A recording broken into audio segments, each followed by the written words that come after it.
Fala pessoal, mais uma fritada sim. E hoje eu tenho o prazer de estar aqui com o Gabriel Montezuma. Ele é nefrologista, fez toda a formação lá pela Escola Paulista de Medicina, é médico assistente do grupo de agudos lá da nefrologia da Paulista. Ele é diretor do Nefro Papers, a página de nefro aí que a gente admira demais. Vocês com certeza conhecem, se não conhece já vai conhecer lá. E bem-vindo, muito obrigado por essa fritada. Valeu, Lucas. Prazer estar participando aqui com vocês, da CIM, né? Sem dúvida, um projeto que a gente admira bastante. A gente pega várias ideias também de como fazer a vida nas mídias sociais.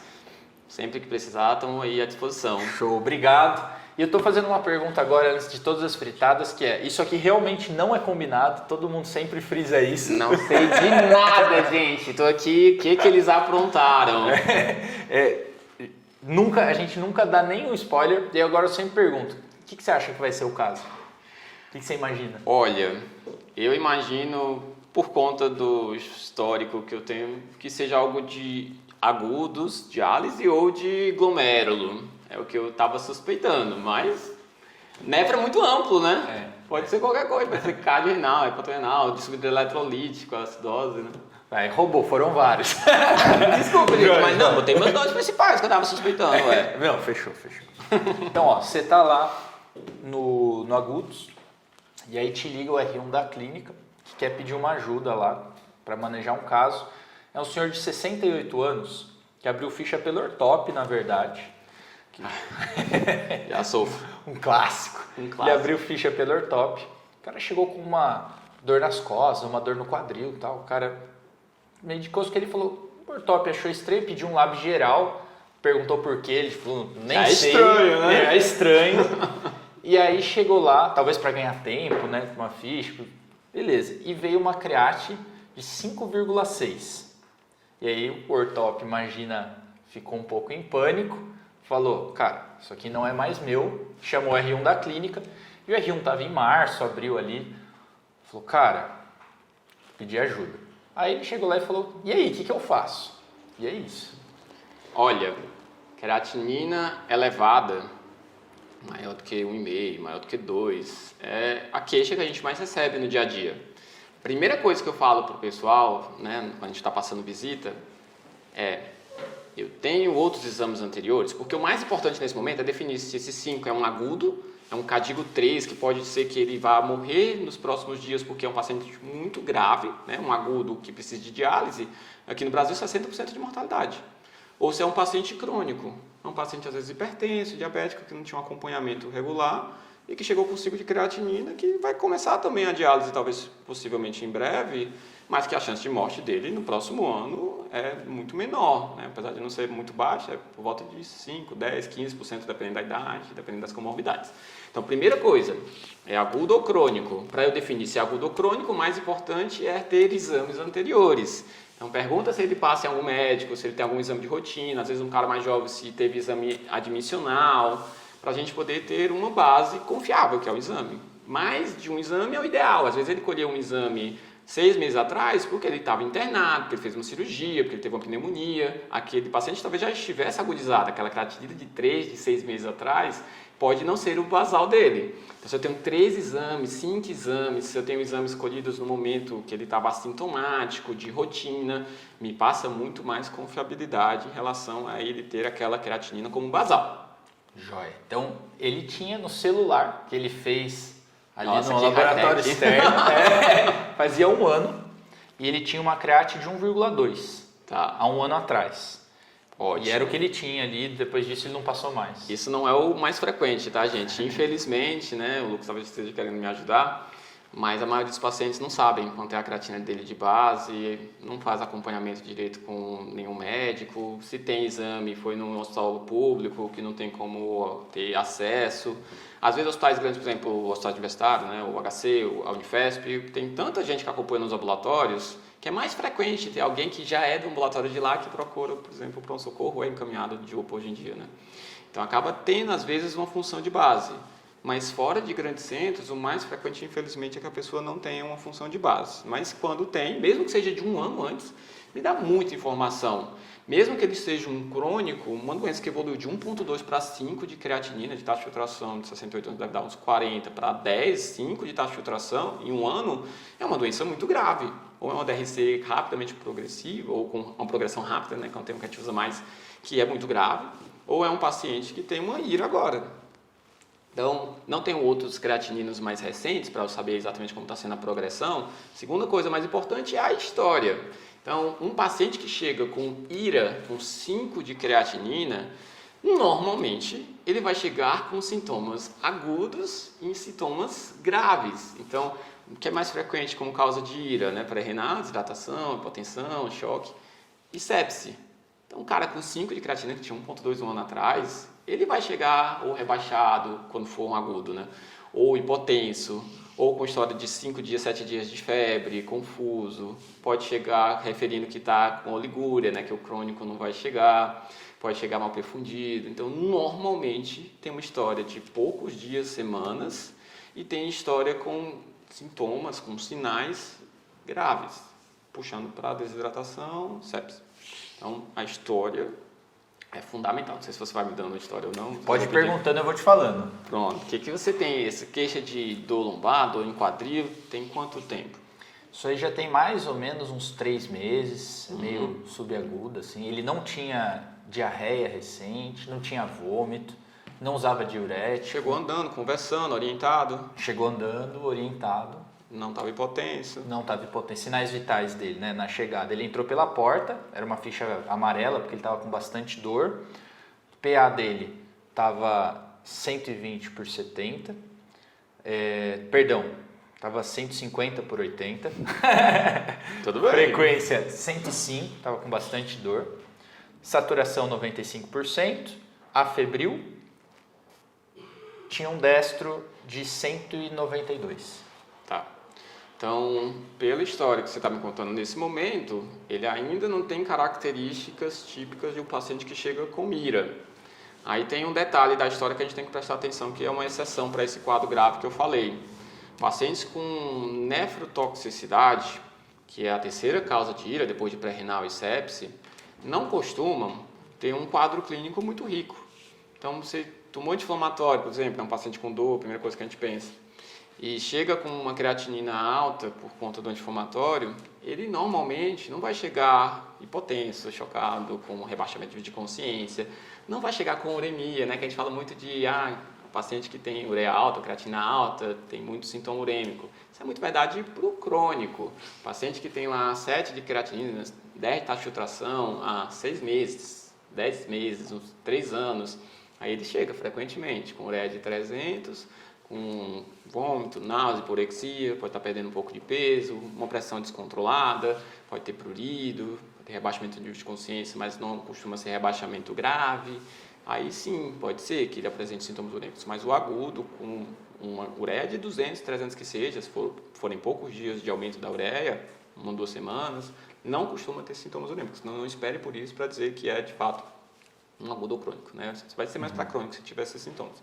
Então são dois doentes completamente diferentes, pelo que eu estou vendo. Totalmente. O paciente que entra em diálise por nefrotoxicidade, ele tem um risco de morte muito menor do que o cara que entra por sepsis. 1000 vezes menor. 1000 vezes menor, né? Um é 60% ou até 20%. O fim da linha, um cara está no fim da linha, o outro está numa coisa pontual, assim, né? E tem a doença de base que levou à diálise, faz muita diferença, né? O paciente com sepse, você sabe muito bem, né? Tem, infelizmente, um risco de morte muito alto.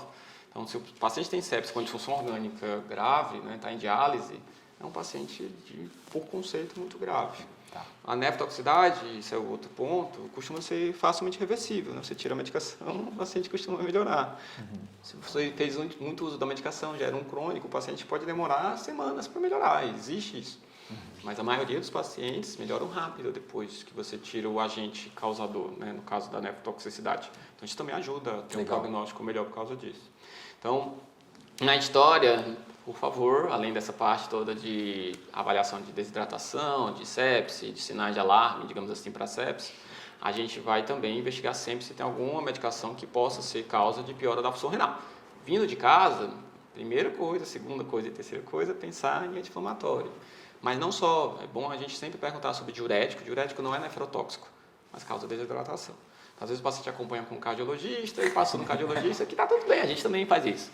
Tava um pouco edemaciado, às vezes era danlodipino, vozinho de 68 anos, aí ele duplicou a dose da furosemida, por exemplo, associou hidrocloro junto, que às vezes potencializa muito o efeito. Não é infrequente a gente pegar no PS, paciente com esse perfil L. Passei semana passada, estou aqui com 6 comprimidos de furo. Primeira coisa, você passou em algum médico recentemente? Tem a receita do médico que você passou recentemente? Então, às vezes o cara não te fala que está tomando um medicamento X, ele nem lembra quais são os remédios que ele toma. O anti-inflamatório não precisa de receita, então sempre lembrar se tomar algum remédio para dor. Muito importante. Então, diurético e ECA-BRA é um outro motivo também de pior agudo. O paciente que já tem uma estenose de artéria renal, principalmente, pode piorar muito mais, mas mesmo que não tenha, se ele já tem uma função de base alterada, que esse 1 e 2 não me convenceu muito que seja o caso, claro, ele é muito mais sensível. Né? Qualquer variação ali da filtração glomerular por conta de uma regulação da hemodinâmica glomerular, né, sem querer complicar muito, pode fazer ele ir de 2 para 4 de creatinina. Principalmente nesse contexto de estenose de artéria renal, claro. Né? Não é o mais frequente que a gente vê. Às vezes o cara começa com dose cheia também.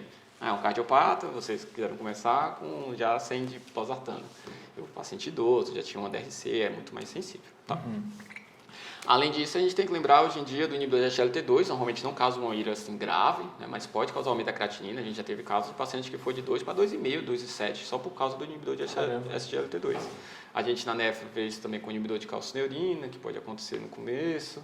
Um próprio antihipertensivo qualquer, o paciente estava lá 14, 15, porque foi na sua consulta e estava hipertenso na hora da consulta. A gente sabe que isso pode ser uma hipertensão do jaleco branco. E aí você passou o antihipertensivo, uma dose cheia, por exemplo, chegou aqui com 10 por 6. E às vezes isso é o suficiente para um cara que está ali com dificuldade de regular a filtração glomerular para chegar com uma ira. Nossa, ambulatório da hipertensão, isso era um clássico, assim. Pois é. Hipertensão refratária, de repente alguém da família começa a dar os remédios, o cara chega creatina 5. Ou você interna para fazer uma investigação de hipertensão secundária, fala assim, nossa, curou! Aliás, dá volume, porque o cara está hipotenso.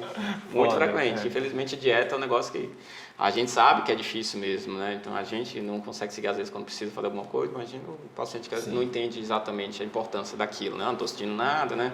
Também um clássico, né? Então, história. Na história a gente não conseguiu definir direito, o sintoma tem meses de evolução, não é um sintoma que me sugere que seja um sintoma típico das causas clássicas de ira, né? Como a gente já conversou. Se ele não tiver usado nada de nefrotóxico, né? Você vai me dar essa informação? Vou.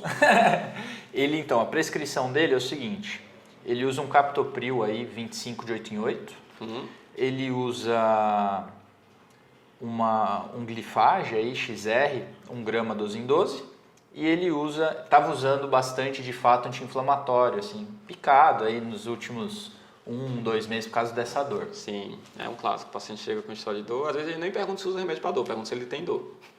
Porque eu já pergunto, e você toma o quê para essa dor toda, né? É boa. Felizmente. Essa é uma boa dica. Né? O anti-inflamatório, só aproveitando então que você já está me dando a dica, ele pode causar ira mesmo que você tome 1 comprimido, 2 comprimidos, principalmente em quem tem mais fator de risco de ira induzida por anti-inflamatório. O anti-inflamatório, ele causa vasculocicção da arteriolar aferente, então está chegando uma quantidade de sangue, de pressão no glomérulo, você corta a fonte de sangue glomérulo instantaneamente. A gente jovem, né? Não tão jovem ainda, jovem, né? Vai, sem ser sacanagem. A gente acaba tendo uma facilidade de regulação muito maior. O idoso, o cardiopata, o paciente que já tem uma doença renal crônica, não tem mais essa capacidade de regular uma redução do fluxo que chega no glomérulo. E aí faz uma ira. O cara que já está tendendo a hipotensão, a desidratação, paciente que você deu diurético e anti-inflamatório, por exemplo, a gente chama do combo da ira, né? Diurético, anti-inflamatório e ECA-BRA. Aí é o combo perfeito para o paciente fazer ira, né? Você não falou de diurético, mas ele tomava o IECA, né? Você dilata a eferente, constringe a aferente, pressão interglomerular, despenca. Uma coisa que eu acho legal, até fazer um pause aí para explicar isso para o pessoal, que isso é uma coisa que sempre dá um nó na cabeça, né? Aferente, eferente, qual que está chegando, qual que está saindo, qual que é o efeito de cada um. Explica aí para o pessoal como que seria essa interação AINE e ECA no glomérulo. Exatamente o que cada um faria e por que eles combinados dá ruim? Então, o glomérulo, ele foi feito, essa regulação, né? Tem duas arteríolas ligando capilares, isso é raríssimo de acontecer no nosso corpo, porque é muito importante a gente ter um mecanismo de regulação da quantidade de pressão de sangue que chega para a gente manter uma filtração relativamente constante. Então, se você, por exemplo, está desidratado, está hipotenso, o glomérulo vai tentar o máximo possível manter aquela pressão intraglomerular. Então, existe um mecanismo de vasodilatar a aferente e vasoconstrigir a eferente para manter a pressão dentro do glomérulo. Imagina o glomérulo como uma pia. Se eu aumento a torneira da pia, que seria a aferente, e eu tampo a saída da pia, que é a eferente, a pressão ali dentro da pia, daquele balde, daquele tanque, vai aumentar. Porque estou jogando mais sangue, no caso do glomérulo, e deixando ele saindo menos, que é o mecanismo normal em quem está hipovolêmico. E aumentar a pressão vai filtrar mais. E aumentar a pressão vai filtrar mais, Já que está chegando um pouco sangue teoricamente nesse contexto que eu estou comentando de hipotensão, eu preciso ter uma forma de regular isso para não deixar meu paciente com uma ira, Reduzir a filtração glomerular seria uma ira. Se por acaso eu faço o contrário, eu estou hipertenso, por exemplo, aí o glomérulo, para o glomérulo não sofrer muito, ele também regula as arterias, Tudo isso é mediado normalmente pelo sistema renina-angiotensina aldosterona, mas tem oxonito, bradicinina, Acho que não foge um pouco do escopo da discussão.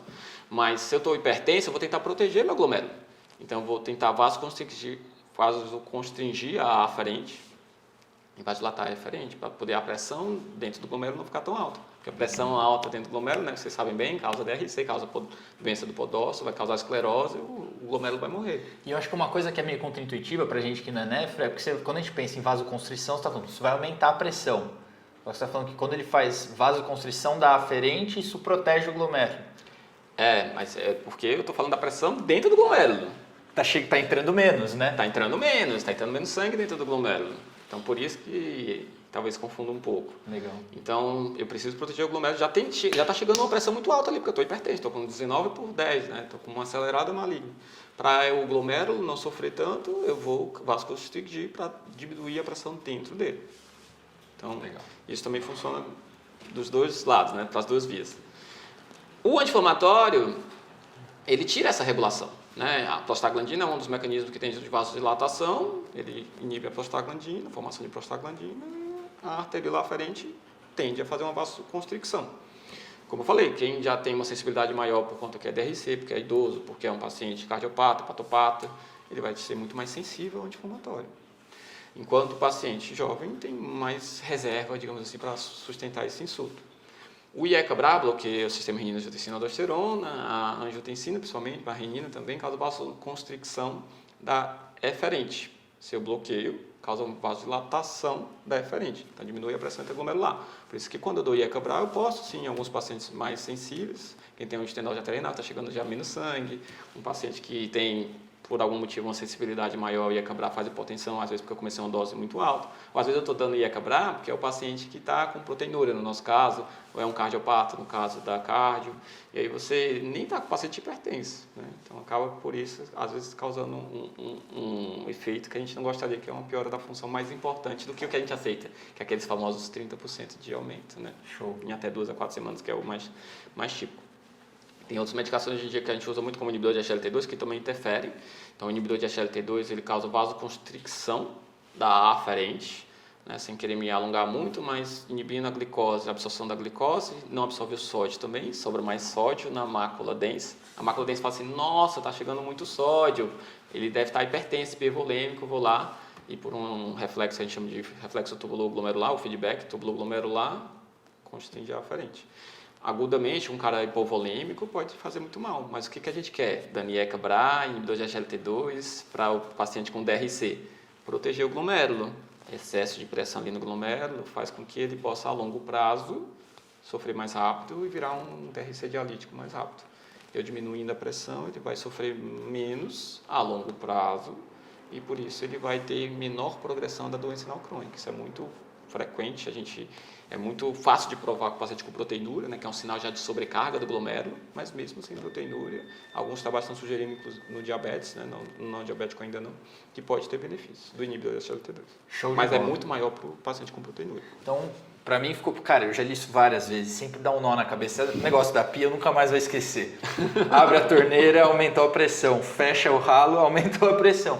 E eu acho que o grande pulo do gato que você falou, para o pessoal não ter dúvida, é aumentar ou diminuir a pressão intraglomerular vai depender do cenário, se eu quero isso ou não, né? Exatamente. Esse é o grande ponto. Exatamente. O problema de diminuir a pressão glomerular aqui é que a gente está num cara que está fazendo IRA, né? Você não me contou a história dele estar hipovolêmico, hipotenso, né, que seria o cenário péssimo, mas é idoso. Então, o idoso por si só tem uma menor capacidade de regulação. É um idoso que está com IECA, no caso, né, o captopril. Então, ele já tem uma chance maior de ter um efeito pior com o anti-inflamatório, porque a eferente dele já não regula, né, que está bloqueada. Então, ele vai ser mais sensível. Então, ele já está com a eferente dilatada e a aferente constricta. É isso? Constrangeu porque você deu anti-inflamatório, né? Mas ele tem uma regulação menor por conta de ser idoso. Show. O anti-inflamatório, então, ele causa ira independente de idiosincrasia, independente de um efeito, digamos, aleatório, né? Ele pode causar ira por esse mecanismo hemodinâmico. Nesse contexto de um paciente de risco, é muito frequente. Óbvio que quanto mais dose eu tomo, maior a chance. Mas ele também pode causar ira por conta de nefrite intersticial aguda, né? Que é um processo alérgico renal. Qualquer medicação pode causar, em teoria, mas anti-inflamatório é um dos que são mais relatados como causa de NIA. Então, pacientes jovens, sem comorbidades, sem risco, teoricamente, desse efeito hemodinâmico, com um comprimido também, mas é uma causa idiosincrática nesse caso, pode ter essa alergia renal e também piora da função renal. Mas tem muita gente que fala assim, nossa, está com anti-inflamatório, piorou a função renal, deve ser NIA. Não, cara, não mais deve raro, ser NIA, né? É tipo 2%, 1%. Imagina, todo mundo toma anti-inflamatório. No meu consultório estava cheiaço, né? Se bilionário, se 10%, né? Não, mas se 10% tivesse NIA, estava bilionário. Eu não estou bilionário, gente. Então, graças a Deus, né? Não é todo mundo que faz NIA e talvez as NIAs sejam mais subclínicas e acabe o paciente melhorando rapidamente, se não for um paciente já crônico, né? Com um contexto mais sensível. Mas o paciente que tem esse problema, esse risco hemodinâmico, aí sim, é um paciente que é uma causa muito mais frequente de ira. Então, esse contexto de um paciente idoso, que estava tomando já 2 meses anti-inflamatório, que chega com creatina de 5, um ano atrás tinha 1,2, e pela história eu ainda não identifiquei nada que justificasse essa piora progressiva da função renal de um ano para cá, já que eu não tenho exames mais recentes, deve ser pelo contexto de uma piora hemodinâmica glomerular causado pelo anti-inflamatório. Claro que a gente vai explorar um pouco mais, eu acho que a história não acabou aí. Ainda não. Então, sempre lembrar de medicações. Né? A gente achou uma causa, mas um problema que existe eu sei que não é só um problema da nefro, né? Mas na nefro especialmente, é que distúrbio eletrolítico, acidose, ira, mesmo DRC, são doenças que costumam ter mais de uma causa. A ira, classicamente, tem mais de uma causa em mais da metade dos pacientes. Então, não é porque eu achei uma causa que eu não devo estar atento para outras causas. Às vezes, eu até achei uma causa tão óbvia que eu não procuro mais as causas mais raras, né? Tipo, vou procurar agora se ele tem uma glomerulopatia. Não é frequente, 1% das iras são causadas por glomerulopatia. Então, até posso ficar atento, mas eu vou me satisfazer com o anti-inflamatório como possível causa, por exemplo. Se eu achei que era do anti-inflamatório, ele parou de usar anti-inflamatório, sei lá, 5 dias, 10, 15 dias atrás, eu sei que normalmente por uma causa hemodinâmica, um NTA, ele pode melhorar com 2, 3 semanas. Se é uma sepse, deu antibiótico, ele melhorou rápido da infecção, não está mais com confusão, não está mais hipotenso, não está com droga vasoativa, está melhorando da febre. É um paciente que eu vou falar, não sou mineiro. Mas eu falo uai sem ser mineiro também. Pois é, eu gosto tanto desse uai. É um paciente que está melhorando todas as outras disfunções orgânicas porque só o rim que não quer melhorar. Então, passou 1 ou 2 semanas, o paciente super melhorando e o rim lá não melhorou nada, continua 5 de creatina. Eu falo assim, gente, tem alguma coisa errada. Pode ser tudo NTA? Pode. Mas normalmente é ou aquele paciente que chegou chocado, norivaso, entubado, 5 dias de norivaso, dose máxima, né, que o rim sofreu muito, ou é um paciente que já tinha um rim muito crônico. Tá. Um paciente chegou com 3 de creatinina, às vezes é uma sepsezinha, e aquela sepsezinha foi suficiente para empurrar aquele túbulo já muito doente para 3, 6, 10 semanas de recuperação. Tá. Tudo bem. Se era uma função boa e não foi um quadro de sepse muito robusto, com muitas disfunções orgânicas, não é uma evolução apropriada. O que eu quero dizer? Se você tem a causa já definida, acompanhe esse paciente, vê a evolução dele. Você tirou a causa, ele continua evoluindo de forma não condizente com a sua etiologia, Pode ter mais coisas. Às vezes já tinha coisa desde o início. Às vezes apareceram causas da ira durante a evolução. Você usou um nefrotóxico, porque você quis dar polimixina, anfotericina, aminoglicoside, qualquer que seja o motivo. Ou ele fez uma anemia por conta de qualquer medicação, ou ele fez uma glomerulopatia associada à infecção, glomerulonefrite associada à infecção. São todas possíveis causas do paciente que chegou com uma causa de ira e evoluiu depois com outra causa de ira. E por isso ele não evoluiu do jeito que você esperava. Esse cara do anti-inflamatório, é esperado então, pelo que eu entendi, que ele recupere aí nos 5, 10 dias se for hemodinâmico. Seria possível, se ele ficou usando aí 2 meses dele ter feito uma NTA tão bizarra que isso fique irreversível? Com certeza. Tanto se o insulto é muito longo ou muito intenso, como se o meu rim já tinha um basal muito ruim, uma DRC já um estágio 4, um 20 de taxa de filtração de base, vai fazer com que aquela evolução clássica não seja do jeito que eu esperava e acabe demorando mais. Mesmo assim, tem algumas doenças como NIA, especialmente, mas glomerulonefrites também, que se eu espero demais para dar o diagnóstico e tratar, o paciente ele não vai ter mais chance de melhorar. Então, às vezes, mesmo achando assim, cara, pode ser tudo da NTA. Eles usam, sei lá, 3 semanas, 4 semanas, todo dia de inflamatório. Pode ser que ele demore 3 meses para recuperar, pode ser que ele nunca recupere. Por ter 68 anos, por ter esse contexto talvez de ser mais sensível. Mas eu falo, e se tiver outra coisa? E eu tiver perdido a chance de dar um outro diagnóstico? Então, 68 anos, chegou bem, ortopedia, dor lombar e tal, já identificou, ele não estava hipotenso, desidratado, tinha um IECA na jogada e estava com uso meio crônico aí de anti-inflamatório. Aí você me falou que pode ser que ele seja só disso, mas que você vai atrás de outras coisas. E como que você vai atrás? Porque eu acho que isso, o reflexo do cara que às vezes acabou de sair da faculdade, isso é muito clássico da gente ver quando está discutindo, né? Eu sou cardio, mas eu discuto com um residente da clínica também. Às vezes o reflexo é, ira, vamos dar volume aqui, porque eu acho que está faltando água, né? Acho que esse é o clássico. Acho que a primeira coisa que eu queria te perguntar, isso a gente fala muito do reflexo, que eu brinco, hipotensão-volume, que para o cardiopata é muito perigoso, né? Exatamente. Então, eu acho que eu vou te dar a chance aí de falar, que eu imagino que você deva ter um todos vocês problema. ouvirem, né? Você deve ter um problema parecido na nefro. Primeira coisa, create de 5. Do volume depois vê, qual que é a... Eu até nas minhas aulas, né, tem aula até no YouTube, vocês vão ver para dizer que não é mentira.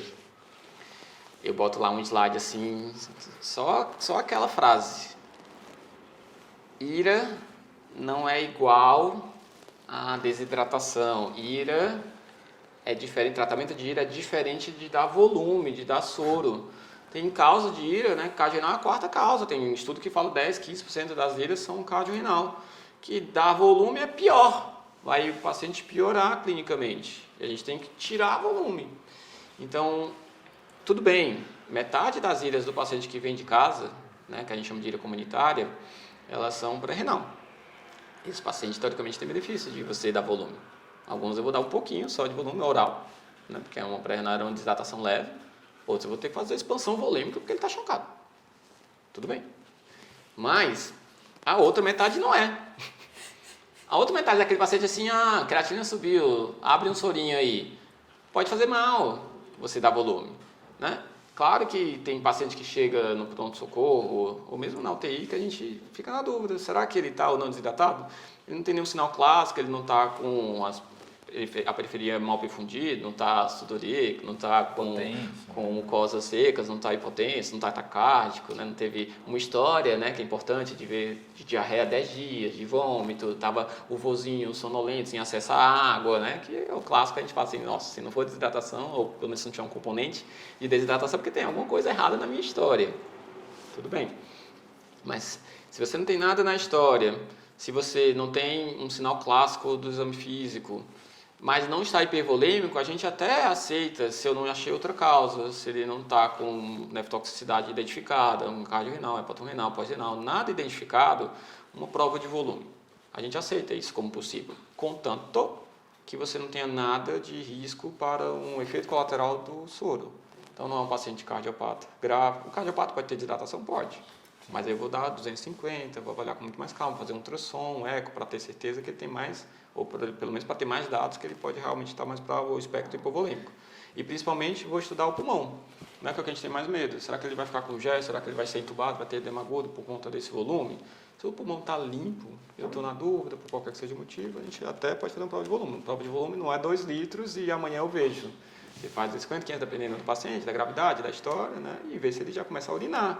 Ah, não começou a urinar? Cabe ainda um pouco? Faz mais um pouco. Vai avaliando, sempre examinando o pulmão, sempre avaliando se tem algum efeito colateral grave que a gente pode ter com o soro. Então, por favor, tratamento de IRA não é igual dar soro. IRA pré-renal, tratamento é dar soro. É a única que melhora com soro. É prevalente, é metade dos que estão em casa, dos que estão internados. Pô, o cara está internado ali. Claro, pode fazer desidratação, né? A gente vê um pouco sem querer falar mal. Mas às vezes a enfermaria da cirurgia, porque está lá em jejum não sei quantos dias, né? Nem sempre fica um soro, às vezes até fica soro demais. Né? A gente brinca ao contrário, que a gente vê umas IC perfil B da cirurgia, né? Tem também. Mas às vezes tem algum motivo para. Foi o pós-operatório. O pós-operatório pode ter mais IRA pré-renal, porque perde às vezes muito líquido terceiro espaço, né? Se for cirurgia abdominal, 8 horas de cirurgia, mesmo o anestesista jogando volume, é muita perda insensível. Então tem que ter um contexto. Acho que é igual IC, né? Tipo, IC e IRA pode fazer volume, a gente faz. Acho que a grande questão é que não é um reflexo, né? Exatamente. A gente tem que tomar a decisão de fazer por um motivo, né? Exatamente. Eu tenho que ter dados. Eu gosto de brincar com os meninos que, tipo, eu vou montar a pintura do meu cenário que está ali. Eu vou juntando as pecinhas do meu quebra-cabeça para ver o que parece o meu cenário. Se parece um cenário de desidratação, se parece um cenário de cardiorenal, se parece uma IRA que eu não faço ideia do que está acontecendo. Né? Às vezes tem uma peça para um lado, uma peça para o outro, mas eu vou juntando para ver qual é o que parece mais provável. E sempre pensando que se eu estiver errado, o que pode acontecer. Então, um dos segredos na nefro e da IRA, especialmente, é a avaliação frequente. Eu não sei o que está acontecendo. Acho que pode ser desidratação, acho que pode ser anti-inflamatório, acho que pode ser sepsis. Vamos tratar como? O que está acontecendo com o meu tratamento de acordo com a minha causa? Ele começou a melhorar, não começou a melhorar? Tem casos que demora 5 dias para melhorar, tem casos que demora 2 dias. Desidratação pré-renal, em 48 horas a creatinina vai estar próxima do basal. Claro, tem desidratação pré-renal que foi tão grave que virou NTA. Aí tudo bem, aí parou de ser pré-renal. Mas se era só pré-renal, é para melhorar rápido. Se não melhorou 48 horas, 72 horas de volume, né, a gente nem faz esse tempo todo de volume, não adianta mais ficar dando volume. Não é mais para renal. Até pode ser pela história, mas não é mais. Você deu 2 vezes 500 de soro, não urinou nada, e parece clinicamente, via cava, que não tem mais hipovolemia, para de dar. Não adianta. Não é mais. Se era, já não é mais, né? Se era, não é mais. Ah, tem vozinho, ou sei lá, um rabo mel, sei lá, alguma coisa assim, que o cara pode realmente precisar de 3 litros, 5 litros, isso acontece. Ou continua com diarreia, né? Isso, às vezes é um paciente que ainda está durante a internação perdendo volume. Então, a gente até pode fazer mais volume, não quer dizer que então, só 1.000 sempre vai ser o suficiente. Mas aí você sempre vai tentar ver o contexto clínico da história e também que ele está te apresentando sinais, sintomas que sugerem que ele seja pré-renal. Buscar a euvolemia, né? Eu brinco que na nefro, a gente é muito detetive investigador, né, que vocês chamam. 5 dias depois que a creatinina começou a subir, né? Agora que está 5 de creatinina, aí fala assim, eu não sei o que está acontecendo. Quando começou a piorar? Não, desde que ele chegou, que a creatinina está alta e vai subindo. Falei, ai meu Deus, cadê o prontuário para eu dar uma... Agora nem é mais, pelo menos no papel, né? Mas, Banco 82 há 4 dias, né? Será que ele fez hipotensão lá no primeiro dia, febre lá no primeiro dia? Será que deram um diurético e ECA lá no primeiro dia e suspenderam, né? Dependendo da enfermaria, por incrível que pareça, né? Será que deram anti-inflamatório e por isso ele piorou? Aí a gente vai ter que investigar o que está acontecendo para, às vezes, descobrir a causa. E aí, então, esse aí você não faria volume, imagina? Ou faria algum? Não, por essa história, por enquanto não, né? Você percebe que é um vozinho que tem um grau de demência, que pode ter chegado um pouquinho sonolento, mas você falou que ele chegou andando, o cara estava jogando tênis ontem. Mentira! Ai, meu Deus. Tragédia. Vou marcar uma partida depois. É importante.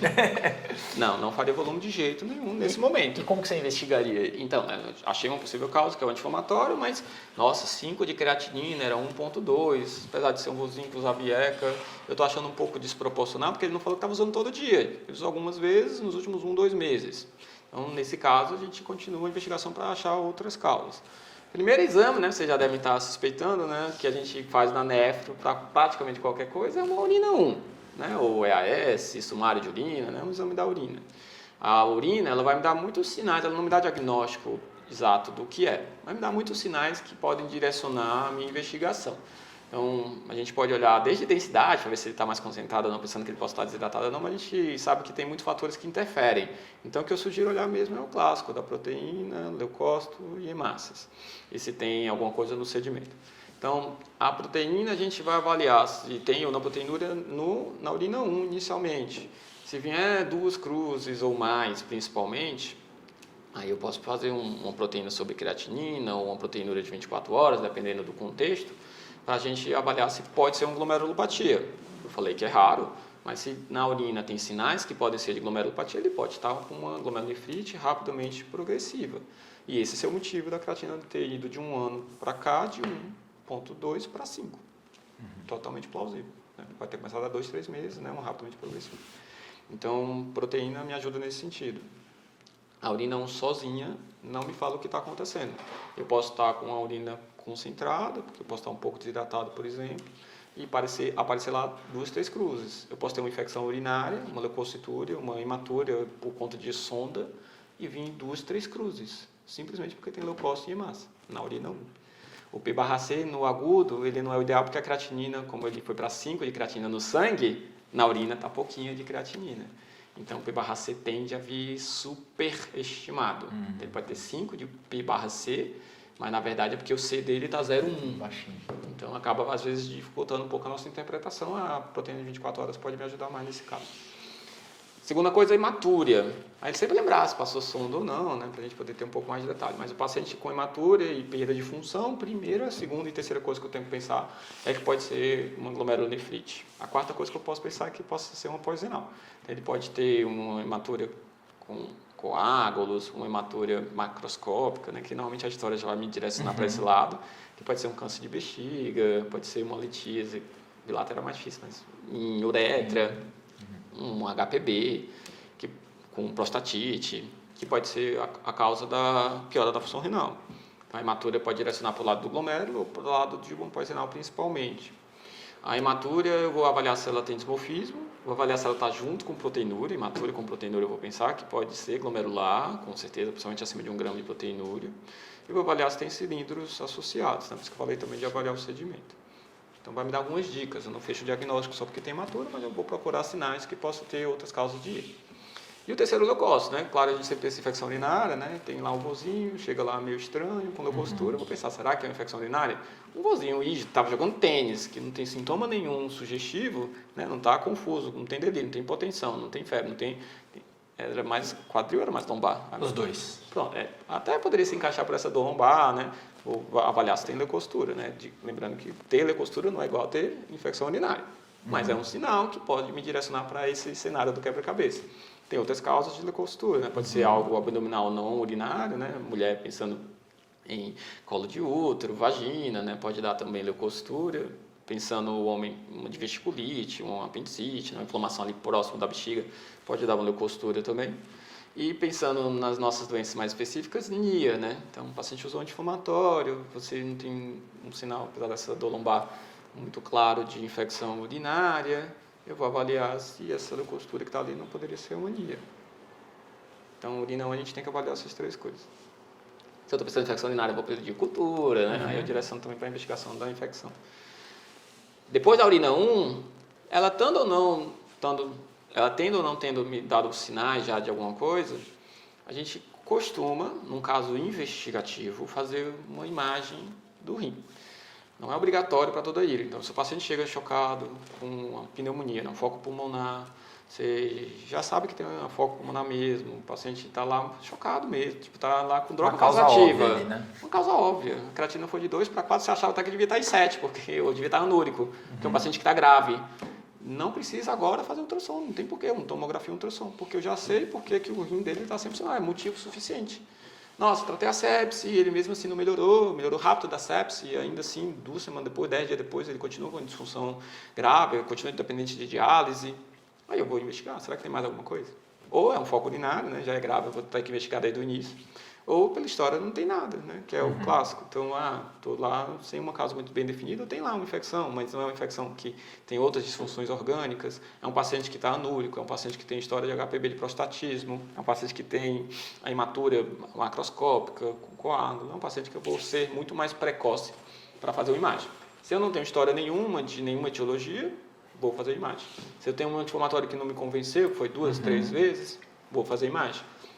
A gente pode fazer a tomografia sem contraste, que é mais para descartar pós-renal, para ver dilatação, para ver bexigoma, não precisa de contraste. Ou um ultrassom, né? O que for mais acessível, o que for mais fácil.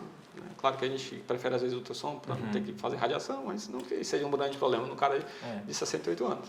Só vou pensar em fazer contraste se eu estiver pensando mesmo, será que é um pielonefrite? Eu vou pensar 1000 vezes se realmente eu preciso desse contraste agora, porque ele está com ira. Então, aí entra numa outra polêmica. É outra. Nefropatia ou contraste. Mas não é para fazer contraste também de forma irresponsável. Não é nada, né? Isso. Mas também não é para você deixar de fazer porque ele está com ira. Chegou com dor torácica típica, você tem certeza que é infarto, você precisa do CAT agora porque tem supra.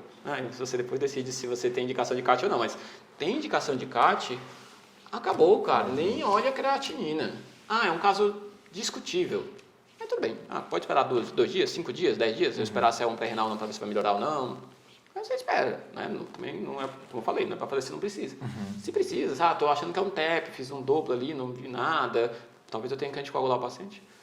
Acabou, cara, nem olha a creatinina. Normalmente a doença a nefropatia induzida pelo contraste, ela é reversível, rapidamente reversível. Em 7 dias já voltou ao que era antes. Legal. O cara que já era muito crônico, claro, se ele tinha 4, 5 de creatinina, pode ser que não recupere. Mas mesmo esse, a maioria recupera. Ele pode piorar a função? Pode, mas pode piorar porque ele teve um TEP com disfunção cardíaca, né, com alteração hemodinâmica, porque ele está com infarto, porque ele teve uma disfunção hemodinâmica, porque ele pode ter feito ateroembolismo, né, no caso do cateterismo, porque ele tem uma sepse, porque ele tem um tomo de foco abdominal, porque está lá com apendicite supurada. Então é muito frequente quem faz contraste ter ira. Nem sempre por causa do... Normalmente não é por causa do contraste. Confundidor, né? Isso. Eles falam em, dependendo da função, de 5% a 30%. Tá. Mas tem esse fator confundidor. E a imagem, então, pelo que eu entendi, é mais para ver pós-renal, assim. Principalmente. Ou se é uma infecção urinária grave, para ver se tem um abscesso, alguma coisa seja drenável. Aí entra, nem tanto pela ira, né? Entra mais pela sepse do foco urinário. Então é para descartar pós-renal, exatamente. Pode ser um ultrassom à beira-leito ali, você já consegue ver uma bexigoma e consegue ver se tem hidronefrose. Não é a coisa mais simples do mundo, mas é bem factível de fazer um pouquinho de treinamento. Já consegue ver, com certeza assim, vai conseguir ensinar muito bem vocês a fazer esse ultrassom focus para avaliar. Cara, e aí, então você fez nosso paciente lá ultrassom, não tinha nada. Tinha um rim, inclusive ele tinha um rim de tamanho normal, assim, e a urina veio com quase nada de leucócito, quase nada de hematúria, 3 gramas de proteinúria. Urina 1. Urina 1. Urina ali no estimado. 3 cruzes e tal, veio estimado ali. Tá. 3, 4 cruzes e veio estimado. E aí? Você complementou com P/C proteína em 24 horas? Era isso mesmo. 3 gramas estimado. Em 24 horas. Na P/C. Tá. 24 horas ainda não deu tempo. Mais de 3 gramas é bastante, né? Pode ser 0,7, 0,9, 1,2 na de 24 horas, né? Como eu comentei agora, por ter ira. Mas é pouco provável que ele não tenha proteinúria, né? Então, muito provavelmente ele tem proteinúria. Eu teria que confirmar, avaliando, dependendo das minhas suspeitas, se vale a pena fazer ou não nesse momento. Se ele tem proteinúria, eu vou começar a fazer também uma investigação de causas de glomerulopatia. Então, um paciente que chegou com ira provável, né, pela creatinina de 5 e pouco, com 1,2 um ano atrás, apesar de não ter tantos sintomas super específicos. Mas outra coisa que eu não falei, mas que é importante. Não sei o que é, não sei se é crônico ou agudo. Os dados não batem nem para um nem para outro. Na dúvida, considere como um agudo. Como eu comentei, um agudo com 5 de creatinina tem muito mais chance de morrer do que um crônico com 5 de creatinina, que está progredindo lentamente. Então, eu considerar como um agudo, ir atrás das causas, avaliar se há alguma causa reversível, fazer uma prova de volume, ser mais intenso na minha investigação, vai dar para ele uma chance maior dele não morrer, dele se recuperar. Porque se for um crônico e eu disser que é isso mesmo, passo cateter e dialisa, a causa não vai ser revestida, ele vai ter muito mais chance de morrer. Então, na dúvida, eu vou considerar como agudo, vou fazer a investigação para agudo, tentar achar a causa, não achei nenhuma causa. E aí eu vou tentando juntar no cenário, pode ser que fosse só realmente um DRC que estava progredindo, que talvez agudizou um pouco pelo anti-inflamatório. Aí tudo bem, já investiguei tudo que eu tinha que investigar para agudos. Qualquer causa que fosse detectável, eu já descartei. Vou continuar acompanhando, é claro, né, para ver se eu identifico alguma coisa a mais, mas pelo menos eu descartei as causas que são mais frequentes ou que são mais graves. Então, tudo bem. posso considerar como crônico e vou ficar atento se aparece algum outro sinal. Mas na dúvida, sempre considerar como agudo. Só aproveitando que você falou do ultrassom, o ultrassom tem um rim de tamanho normal, não quer dizer que ele não seja um crônico. Eu posso, principalmente se tiver diabetes, posso ter um rim de tamanho normal e já teve 4 de creatinina, 20 de taxa de filtração. Agora, se o rim tem um tamanho menor do que 10, principalmente, 9,5, 9, se for uma mulher baixinha, com certeza um crônico com menos de 30 de taxa de filtração, crônico de taxa de 4 ou 5. É um ultrassom bastante alterado, pequeno principalmente, mas com alteração da ecogenicidade e pequeno, não só alteração de ecogenicidade. É muito sugestivo de um crônico, muita alta chance de ser um crônico. Um ultrassom normal, aí pode ser um crônico ou um agudo, principalmente no contexto de diabetes. O idoso pode ter um rim pequeno também, aí confunde um pouco também. Se o paciente tem mais de 60 anos, ele pode ter um de creatina de base e ter um rim já pequeno. Tá?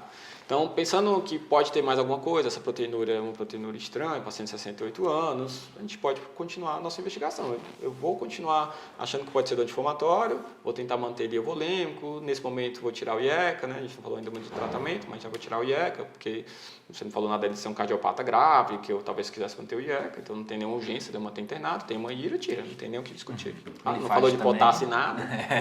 Isso, o glifate você falou que estava 1 grama de dose em 12, né? Com IRA a gente sempre tira, né? As outras medicações eu não lembro, mas acho que não tinha mais nada. O anti-inflamatório você tira, né? Não precisa nem falar. Aliás, às vezes precisa, né? Mas não faça anti-inflamatório quem tem IRA, nem quem está internado, que não tem um... Nem sei qual seria o motivo, não tem nenhum motivo que eu consiga pensar que o paciente precisaria de anti-inflamatório. Não faça de jeito nenhum. Talvez na pediatria, alguns tubulopatias o pessoal gosta de fazer, mas não vai ser internado. Então, já fui para esse lado do tratamento, vou passar para a parte da investigação, né? Então, essa proteinúria a gente vai pensar em causas glomerulares. Normalmente, para ter perda de função, eu vou pensar que possa ter uma causa com hematúria. Tá? Você falou que tinha uma hematúria discreta, né? Pouco hematúria. A gente não consegue falar que é uma rapidamente progressiva, que é uma glomerulonefrite proliferativa, né? Uma causa de IRA, só pela intensidade da hematúria. Tem até alguns trabalhos sugerindo que eu posso ter uma hematúria ausente, aí não sei se é erro laboratorial, e mesmo assim ter uma rapidamente progressiva, mas é tipo 5%, é raridade. Tá? Então, não esperem um paciente sem hematúria que seja uma glomerulonefrite proliferativa. Eu não sei se eu acho que eu me expressei mal, ele não tinha nem leucostura nem hematúria. Tá. Era assim, aquele traço ali só, nada. Então, pronto. Então, não é o mais provável, né? Essa proteinúria eu vou investigar, porque ele tem essa proteinúria, mas não é provável que essa proteinúria esteja causa da IRA, tá? Porque a gente pensa normalmente numa rapidamente progressiva. Não sei se o Lucas sabe, mas a urina 1, ela não vê proteína não albumina. A urina 1, ela vê proteína albumina. Então, por exemplo, um paciente de 68 anos, com mandor lombar, com IRA, né? É obrigatório a gente pensar em mieloma múltiplo. A gente até tem uma pegadinha de prova, né, que a gente bota que o paciente tem uma urina 1 sem proteinúria e aí você, por qualquer motivo, ou tem, sei lá, uma cruz de proteinúria, aí você pede uma proteinúria de 24 horas e vem 5 gramas, vem 8 gramas, vem 10 gramas. Aí porque tem uma dissociação da urina 1, da fitinha, né, do dipstick, com a proteína medida. No hospital do rim, por exemplo, quando você pede a urina 1, eles veem a proteína, porque eles quantificam a proteína. É como se fosse um P/C medido no laboratório, mas se você pedir a urina 1, vem só o P, não vem o C, é claro. Mas aí sim, eles conseguem ver a proteína. Tanto que eles já vêm assim, ó, sinal sugestivo de homeopatia monoclonal, complementar a investigação. Legal. Que eles fazem a fitinha e fazem já a medida da proteína. Aí, dependendo de onde você fez a urina, a gente às vezes tem essa proteína por causa disso. Mas, teoricamente, essas 3, 4 cruzes sugerem um quadro de albumina na urina. Aí a gente vai discutir, porque talvez a urina estivesse muito concentrada, talvez fosse uma falsa proteinúria, mas não custa nada a gente investigar. A gente pode fazer a investigação, sempre começar com complementos, porque diferencia em 2 grandes grupos, a biópsia às vezes demora, às vezes não dá para biopsiar o paciente. Um complemento baixo são poucas doenças que causam, né? Lembrar a septicnefrite, lúpica, associada à infecção e membrana proliferativa, que vai ser endocardite, esquistossomose, etc. Hepatite C. É normal, aí é todo o resto. Lembrar de pedir, então, sorologias, FAM, eletroforese de proteínas, né? Mais de 50 anos, eu vou pedir eletroforese de proteína. Ele pode ter um gamopatia monoclonal, ter albumina na urina, mas porque tem amiloidose junto. Ele pode ter mieloma múltiplo e amiloidose. Por isso que essa urina veio essa proteinúria toda. Então, faz parte da nossa investigação em toda suspeita de glomerulopatia com mais de 50 anos. Então, doença neoplásica, principalmente glomerulopatia monoclonal, doenças infecciosas, aí a gente lembra sempre das virais porque são assintomáticas normalmente, né? Hepatite B, C, HIV, lembrar também de sífilis, que não é viral, e autoimune, né? FAM, anti-DNA só se você tiver suspeita grande, né? ENA só se tiver suspeita grande, FAM é o suficiente como uma triagem. Se tivesse imaturo, eu pediria um ANCA também, porque está perdendo função. Teoricamente, sem imaturo não precisa. Se eu achar assim que está estranho, repetir a urina, ver se tem mais alguma coisa, poderia até pedir, mas nesse contexto, teoricamente, não faz parte. Lembrar de diabetes, obesidade, outras causas, né? Mas não é no contexto de uma IRA, né? Não é agora que eu vou ficar pesquisando se ele tem diabetes, pensando que essa é a causa da IRA. Medicações podem causar também, né? Mas pelo que eu sempre falo, o anti-inflamatório pode causar, na verdade. Poderia ser a causa, né? A gente até brinca que síndrome nefrótica com NIA é igual a anti-inflamatório, teoricamente, né? Ou lúpus. Mas não é o quadro clínico que você está me desenhando. Além do quadro glomerular, quando a gente tem uma IRA que a gente não achou exatamente a causa, ou está achando que tem mais coisa, a gente lembra de pesquisar outras causas. Então, lembrar de pesquisar cálcio, lembrar de pesquisar CPK, se tiver uma história de dor, se tiver estatina, lembrar de pesquisar se tem acelerada maligna, se ele tiver chegado em hipertenso, né? Normalmente é 18, né? 15 de pressão sistólica, né? Ou 12 de diastólica. Mas pode ser uma acelerada maligna, lembrar de pesquisar esquizócitos pensando em mate, se ele tem plaquetopenia, com anemia, né? Às vezes a plaquetopenia é relativa, ele perdeu 25% das plaquetas, mas tinha 500 mil. Por isso que você não vê 50 mil, né? Não espera ter 50 mil para pensar em mate. São causas muito mais raras, mas que a gente, dentro de um contexto de uma IRA a esclarecer, a gente é obrigado a sempre pensar. Não achei nada, pensar se vale a pena fazer a biópsia. Se era 1 e 2, agora está 5. O rim não é normal, sem coagulopatia, sem plaquetopenia, uma pressão que eu controle um pouco melhor. Posso esperar, porque como eu achei o anti-inflamatório, 5, 10 dias, né? Às vezes era só isso. Às vezes era só isso. Pelo nosso guideline, espera 7 a 14 dias. Legal. 7 a 14 dias depois de uma IRA, que eu identifiquei a causa, tirei a causa e não melhorou, eu estou autorizado, né? Ele bota sugiro, considerar, né? Senão a gente estava biopsiando todo mundo. Então, eu vou, como comentei já, né, vou avaliar quanto era a função de base para pensar se ele tem mais chance de recuperar ou não. 1.2, vou falar assim, putz, tem que ser mais agressivo na investigação. Vou ver se tem alguma coisa da urina que me chamou a atenção, então tem essa proteinúria. Vou dizer que é o típico, mas eu posso ter NIA só com proteinúria, sem leucostoria ou hematura. Como eu falei, posso ter uma glomerulopatia. Normalmente não como causa de IRA, com proteinúria sozinho, mas tem alguma coisa ali que pode sugerir que a biópsia venha alguma coisa. Eu poderia já partir para a biópsia. Gabriel, uma coisa que assim, eu vejo o pessoal frequentemente lembra de pedir a urina, né? Que dica que você daria para o cara não especialista, assim? Tipo, como que você conseguiria agrupar os resultados de urina, por exemplo? Uma proteinúria isolada ou um padrão de glomerulonefrite, como que você falaria para o cara separar as caixinhas na cabeça dele? Ou, sei lá, eosinofilúria, pesquisar isso, leucocitúria. O que você fala para o não especialista? Tudo depende de por que eu estou pedindo, né? Então, se eu estou no consultório da nefro pedindo urina 1, eu vou ver coisas diferentes do que se eu estou no pronto-socorro com IRA. Não, digo, na IRA. Assim. Então, na IRA, o que a gente vai avaliar? Se eu estou pedindo a urina, eu vou desconfiar de causas que podem dar IRA, que podem vir alteradas na urina. Se eu pedir a urina, foi para tentar me ajudar. Então, lembrar, como eu já comentei, de pós-renal, então vou pensar na hematúria. Pode ter proteinúria, pode ter leucocitúria junto, mas é a hematúria que vai chamar a atenção. Então, eu botaria o espectro suspeita de pós-renal, foca na hematúria, principalmente se for macroscópica. Normalmente é 500 mil, 1 milhão de hemácias, quando é a causa pós-renal. Se eu estou pensando que pode ser sepse, foco urinário, foca na leucocitúria. Pode ter hematúria e proteinúria junto, mas normalmente é a leucocitúria que chama a atenção. Se eu estou pensando que pode ser uma glomerulopatia, de novo, como causa da IRA, é para ser proliferativa. Eu posso ter uma IRA com lesão mínima, como é uma síndrome nefrótica? Posso, principalmente no idoso. Normalmente é num contexto de estava dando diurético, porque ele estava nasarcado, com IECA-BRA, aí ele faz NTA, faz muita NTA, 30% faz NTA. Pode ter espontâneo, mas a história seria de anasarca, de edema, uma albumina de 1,5, 2, aí pode fazer uma NTA espontânea. Mas, teoricamente, se eu estou pensando numa IRA que não tem esse contexto de edema, de anasarca, de síndrome nefrótica, foca na hematúria e na proteinúria. Então, eu preciso saber se aquela hematúria é glomerular. Essa é a questão. Então, ele deveria ter hematúria, se a resposta for que ele tem uma glomerulonefrite, deveria ter hematúria, e aí eu preciso achar que sinais que essa hematúria é glomerular. A gente vai ter ou hematúria com proteinúria, de preferência acima de 1 grama, para dizer que provavelmente é glomerular, ou hematura com cilindros, ou se a hematura tiver dismorfismo, que é aquela hemácia que tem, a gente chama de bleb, né, mas que tem um apêndice, um divertículo, que ela se espremeu pela barreira de filtração glomerular e ficou com esse formato que é o acantócito. Então, se ele tem qualquer um desses três, eu falo, essa hematura é muito provavelmente 90 e tantos por cento de chance de ser glomerular. Então, com um contexto de piora da função renal, vamos investigar como uma rapidamente progressiva, às vezes até partindo para pulsoterapia empírica, se não estiver infectado principalmente, ou se tem uma infecção que já está controlada, 2, 3 dias de antibiótico, para ver se o paciente começa a melhorar. É uma urgência nefrológica, que a gente brinca, não é uma urgência, brinca nada, né? Mas que a gente fala, não é brincadeira. É pelo contrário. Pelo contrário. É uma urgência glomerular, né? Assim, a única, na verdade, praticamente. Então, né? ira, proteinúria hematura, né? Tá. Isso. Normalmente, para pensar em rápido e progressivo, ele tem que ter perda de função. Né? Aí você pode questionar o conceito de IRA se encaixa na glomerulonefrite rapidamente progressiva, né? Que a gente fala IRA até 7 dias. Aí, na verdade, normalmente são semanas de evolução, mas é uma piora rápida da função, aí sim se encaixa como uma provável GNRP, tá? Então, é isso que eu gosto de falar, assim, por que eu estou pedindo o exame? Aí, dependendo de por que eu estou pedindo o exame, eu vou investigar. Não faço ideia do que está acontecendo. Eu sei quais são as causas. Então, será que é NIA? Eu vejo lá. Pode ter NIA sendo costura? Pode, mas 90% tem.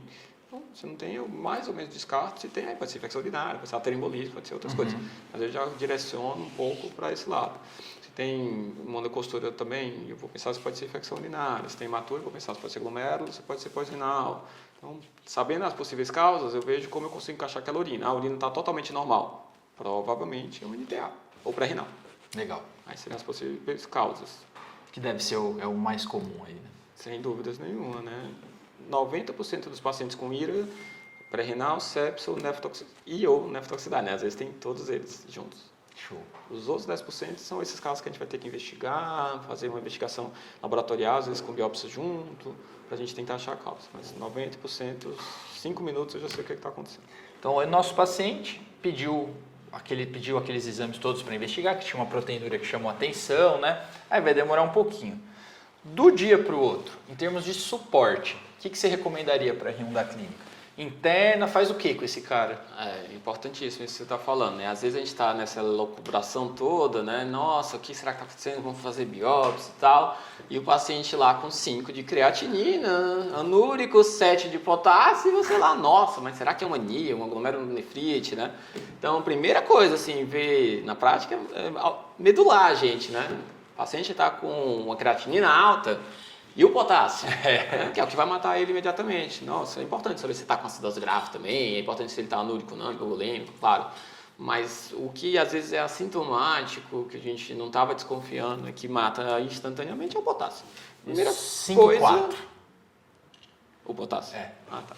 Então, nessa hora a gente fala, ufa, dá tempo de eu ver o que está acontecendo, de eu avaliar o paciente com calma, de eu pedir uma investigação laboratorial, para a gente entender e reverter a causa. Fazer o suporte com diálise não trata a causa. Eu deixo ele vivo tempo suficiente para a causa melhorar, para eu entender o que está acontecendo. Não trata a causa de jeito nenhum, tirando, sei lá, hipercalcemia, posso tirar o cálcio, por exemplo. Paciente com cardiorrenal, tira o volume, às vezes o diurético já não funciona mais. Então, algumas causas até melhoram com diálise, mas a maioria não melhora com diálise, tá? Então, não tem hipercalemia. Aí, também, óbvio, se está anúrico hipervolêmico, se ele está com acidose metabólica, se não tem nenhuma urgência dialítica, né? Normalmente a acidose a gente vai pensar em dialisar se for acidose metabólica com pH menor que 7,2. Respiratória, mista, principalmente, a gente pode considerar também, mas aí entra numa polêmica um pouco maior. Hipervolemia refratária a volume, a diurética, ou se você tem uma uremia de fato, né? Está um pouco rebaixado, se não lembro, mas pode ser sepsis também. Às vezes não achei nada, às vezes a gente dialisa para um teste terapêutico. Seria urgência ou intoxicação, né? Por drogas dialisáveis. A creatinina continuou subindo, foi de 5,5 para 6, foi de 6 para 6,5, foi de 5,5 para 7, lá em 48 horas. Descartei que era pré-renal, descartei as causas. Em teoria, só pela creatinina, a gente não precisa colocá-lo em diálise, se ele não tem urgências dialíticas. Esse paciente que está em conservador é o paciente que eu vou ter uma monitorização, um cuidado muito mais intenso. Se ele tem 5, 6, 7 de creatinina, a taxa de filtração dele deve estar perto de 0. a chance dele urgenciar é muito alta. Então, eu não vou fazer um exame uma vez por dia. Às vezes a gente vai fazer 2, 3, 4 exames por dia, às vezes uma gasa, pelo menos, né, para ver se ele está com hipercalemia, alguma coisa que possa virar uma urgência. Está 5,4 hoje, mas ele está oligúrico, anúrico, ele amanhã pode estar com 6,5, 7.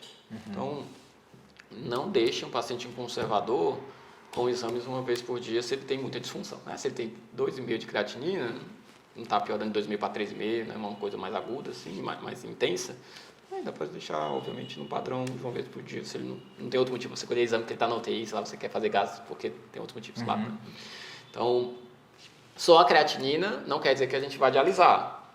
Mas, se você identifica uma causa e o paciente está lá com limítrofes, exames limítrofes para urgência, sei lá, tem um BIC de 16, com um pH de 7,22, 25, com um potássio de 5,8, que você já está com diurético, por exemplo, que você quer manter ele lá com o balanço perto de zerado ou só um pouco positivo, aí está com dose alta de diurético, começando a ter uma hipernatremia, começando a ter uma hipocalemia, que não é mais frequente, mas sei lá, com efeitos colaterais do diurético. Se você está o paciente já parecendo ficando um pouco mais congéstico, que você está dando diurético, mesmo assim não está dando a quantidade de diurético que era para ter, a gente vai avaliar se tem alguma coisa rapidamente reversível, né? Não parece pré-renal, não parece pós-renal, então quase nada é rapidamente reversível. E avaliar se ele tem risco do procedimento. Ele não está hipotenso, não é um paciente que parece ter um risco de ter uma... Todos têm, mas alguns têm mais, outros têm menos. Tem uma arritmia induzida pela diálise, por uma variação de eletrólitos ou de volume, tem uma hipotensão intradialítica, tem um paciente com um acidente de punção, que você tem lá um lugar que não tem uma estrutura apropriada. A gente pode considerar a diálise, mas não existe uma recomendação baseada em creatinina. O que apareceu recente foi uma recomendação baseada num estudo que era um estudo randomizado para avaliar time de diálise, se eu vou ser mais precoce ou não, baseado só em ser um Cadigo 3, que eles estenderam esse mesmo estudo, e aí eles viam que quem tinha mais de 40 de ureia ou 3 dias anúrico, se eu esperar até 300 de ureia era pior ou não. Aí numa das análises foi pior eu esperar, na análise multivariada, né, o grupo que esperou chegar em 300 de ureia, eles tiveram mais complicações, piores desfechos do que o grupo que eu já dialisei, porque tinha 240 de ureia. Só que a média da creatinina desses pacientes eram 5, 6. 3 dias anúrico dá um... Nossa senhora, né? Eu falei, gente do céu, que coragem. Dá um negócio, né? Mas, então, exatamente, era muita disfunção. É diferente daquela ureia que está alta, porque você está chuchando de diurético, porque ele estava com corticoide, porque ele estava, sei lá, com HDA, que seriam motivos de ter uma ureia de 250, 300 e uma creatina de 2, 1,5. Então, cuidado também para você não falar assim, nossa, vou dialisar só a ureia, tá? Legal. E lembrando que sintomas urêmicos nem sempre têm correlação com a ureia. Claro que quanto maior a chance de ter o sintoma urêmico, mas eu posso ter 100 de ureia e ter pericardite, vômito, de ter náusea, ter sintomas urêmicos que talvez vão precisar de diálise. E aí esse cara, ele abriu ali a chavinha, né, o R1. Potássio, acidose, hipervolemia e uremia. De potássio estava 5,4, o eletro estava normal, né, ele acabou fazendo. A uremia, a ureia estava 170, sem sintomas urêmicos. Aí eu vou te fazer duas perguntas desses últimos dois aqui. Ele não estava congesto, tinha alguma diurese. E aí a pergunta, eu não sei nem se tem muita resposta, imagino que tenha. A gente vê às vezes paciente com creato estourado, uma superira, que maneja super bem volume, e às vezes o paciente que chega com a urina completamente contraída e hipervolêmica. Tem alguma coisa que determine o cara que vai evoluir com oligúria, ou o cara que vai conseguir manter diurese? Porque o cara oligúrico em geral é bem pior, né?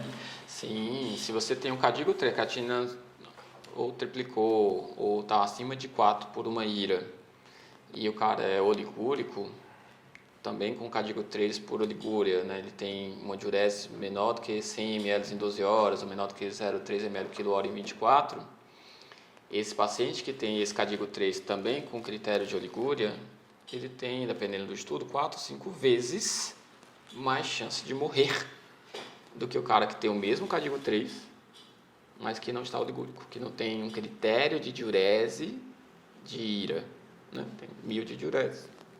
Então, sem dúvidas, ser oligúrico aumenta as chances de mortalidade. A gente vê muita relação da oligúria com a etiologia da ira. Então, o paciente tem desidratação pré-renal, hipovolemia, choque, hipotensão. Ele vai ter sistema renina-angiotensina-aldosterona hiperativado, né? Está ativando por conta da isquemia renal.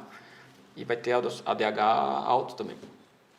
Logo, a urina vai estar em menor quantidade, né? Estou retendo água e sal e estou retendo água pelo ADH. Então, sepse costuma também ter isquemia renal, mesmo com vasodilatação, né? Tem toda a questão de microcirculação, mas também pode causar, tem mais chance de causar uma ira oligúrica. Enquanto nefrotoxicidade é o contrário. Eu posso estar filtrando lá 1 ml por minuto. Se eu tenho um túbulo que não está conseguindo reabsorver bem sódio, porque eu estou com o túbulo destruído, eu posso ter uma diurese de 1.000, 1.500, 2.000, porque eu não estou reabsorvendo sódio. Normalmente reabsorve 99%. Se eu estiver reabsorvendo 60%, 50%, a gente pode ter um paciente não poliúrico, claro, mas com diurese normal e quase zero de taxa de filtração. Tá? Então, a etiologia me ajuda a tentar predizer. A gente usa o teste de furosemida não com o objetivo de saber se ele é oligúrico ou não, mas com o objetivo de saber se ele tem viabilidade tubular. Então, chegou um paciente com ira, está 5 de creatinina, 6, né? Estava 4, 5, 6, é uma ira, sem dúvida nenhuma.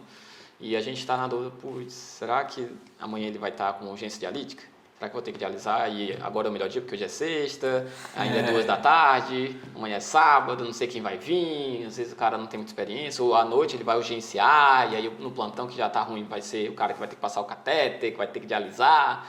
Então, será que não é melhor já pensar em dialisar agora, porque é o paciente que eu já achei que é sepse, que é uma causa que eu sei que não vai melhorar rápido. Aí eu posso fazer o teste, né? O teste a gente faz 1 mg por quilo de furosemida para quem não usou na última semana, qualquer dose de furo, ou 1,5 mg por quilo, né? Se você é mais atualizado, você sabe que o estudo original ele era para paciente cardíaco 1 ou 2, para ver se ele virava 3. Mas já tem estudos randomizados com cardíaco 1, 2 e 3, para ver se ele entra em diálise, para ver se ele vira uma urgência dialítica. Então esse com 5 eu posso usar também o teste de estresse agora baseado em evidência. A gente já usava, né? Mas agora é com eu conheci o primeiro, só legal. Não, já tem FST Trial. Show. Furosemida Stress Test Trial. Massa. E aí eles viram então que ele consegue predizer se vai entrar em diálise ou não, com 80% mais ou menos de acurácia. Então, se eu estou na dúvida, um paciente limita aquela pH que já está 7,25, aquele potássio 5,5, que tem a sepsis, que eu estou falando se vai demorar, eu falo assim, nossa, 5, 6, 7 creatinina, eu falo assim, não tem uma urgência, não tem uma indicação clássica, você está ali naquele limbo que a gente sabe que existe, eu uso os testes de estresse. Se eu faço o teste de estresse de furosemida, né, e o paciente urina menos de 200 ml em 2 horas, eu falo que o teste foi um teste sugestivo de um paciente que não vai recuperar a função renal, que não tem viabilidade tubular, que tem mais chance de entrar em diálise nos próximos dias. Então, é muito maior a chance dele urgenciar. Não que eu queira, tem essa discussão, né, na literatura, se tem benefício de eu transformar uma ira oligúrica em não oligúrica. Não é exatamente essa a questão. Claro que é melhor o paciente não ter uma ira não oligúrica, tanto por conta das etiologias que eu comentei, como porque mostra que tem mais viabilidade tubular. É melhor eu não ter que trabalhar com menos volume, eu conseguir deixar o balanço mais zerado, é claro. Mas a questão maior é mesmo prognóstica. No quesito de se tem viabilidade tubular, é uma ira provavelmente menos grave, vai ter mais chance de se recuperar nos próximos dias. Então, se eu fiz o teste e ele não urinou, aí eu sou muito mais agressivo para diálise. Normalmente a gente faz nesse contexto do cara limítrofe. Não vou fazer para todo mundo, né? Qualquer ira faz aí o teste de estresse. Aí veio o negativo, você fala assim, mas eu nem estava querendo dialisar, vou continuar sem dialisar. Por que você fez então? Né? É um teste diagnóstico, né? E o pessoal, tenho certeza que está né? Angustiado aqui, assim, mas você vai fazer no cara com ira, o diurético? Claro! Qual é a questão? O diurético, ele pode causar ira? Pode, a gente já falou isso. Para quem faz pré-renal. Se o cara faz furo 80 miligramas e urina 1 litro, primeiro que eu vou dar um sorriso de alegria, que mostra que ele tem um bom prognóstico. Segundo, eu vou dar volume. O estudo, cada diurese que ele tinha, ele repunha. Né? Não lembro se era de hora em hora, de 2 horas, mas se urinou 200 ml, eu dava soro 200. Se urinou 500, dava 500 de soro. Para tirar esse fator confundidor de o cara que fez o teste ter sido positivo, às vezes foi tão positivo que ele fez um pré-renal. Então, para não ter esse perigo, ele dava volume de acordo com a diurese. Então, se eu estou achando que ele pode ter risco, que às vezes eu quero que ele urine mesmo, porque ele parece mais para hipervolêmico. Mas se ele parece mais para hipo, ou você está com receio, você pode fazer o volume. A gente sempre precisa ter certeza que ele não está desidratado, com pré-renal, com hipovolemia. Então, quero fazer o teste, beleza. Mas primeiro a gente hidrata esse paciente, deixa ele euvolêmico para depois pensar em fazer. Nunca a gente faz o teste em qualquer paciente que tenha risco de estar hipovolêmico, tá? Porque vai que ele responde vai piorar, tá? Legal. Se ele não urinar, o diurético tem efeitos colaterais? Tem, tipo, Pode causar anemia? Pode, tipo 1% ou menos. Ele pode causar ototoxicidade? Pode. Normalmente é paciente que usa dose muito alta, muito tempo. A gente usa dose alta de furo, né? A cardio adora, mais que a gente. E tem a frase, melhor surdo do que morto, né?